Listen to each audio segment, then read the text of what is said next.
દર વર્ષની જેમ આ વર્ષે પણ પાણી નીકાળવા માટે કામ ચાલુ કાર્ય કરવામાં આવ્યું હતું।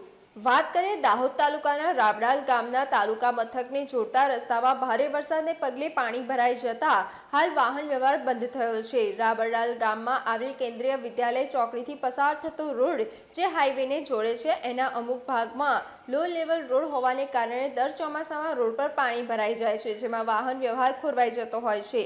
લોકોને આવવા જવામાં તકલીફ પડતી હોય છે। દર વર્ષે સામાન્ય વરસાદમાં પણ રોડ ઉપરથી પાણી વહેતું થતું હોવાથી રોડ તૂટી જાય છે। તંત્ર દ્વારા ચોમાસામાં 3 થી 4 વાર માટી તેમજ પથ્થરનું પુરાણ કરી દેવાયું છે, જેને કારણે દર વર્ષે સમસ્યા ત્યાંની ત્યાં જ રહે છે। છેલ્લા 3 દિવસથી રોડ પર પાણી ભરાયું છે।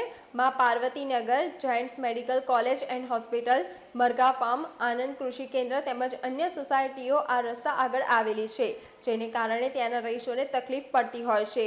હાઈવે અને તાલુકાને જોડતો આ રોડ છે। હાલ ગામ લોકોને તાલુકા મથકે જવા માટે 4 થી 5 કિલોમીટરનો ફેરો કરવો પડે છે, એટલે આ રોડ છોડી હજારિયા ફળિયામાંથી થઈને આવવાનું હોય છે। શાળા કોલેજ જતા વિદ્યાર્થીઓ, નોકરિયાત વર્ગ તેમજ તાલુકા મથકે પોતાના કામો માટે જતા લોકોને મુશ્કેલીનો સામનો કરવો પડી રહ્યો છે। રોડને નવો અને ઊંચો બનાવવા માટે લોકમાંગ ઉઠવા પામી છે।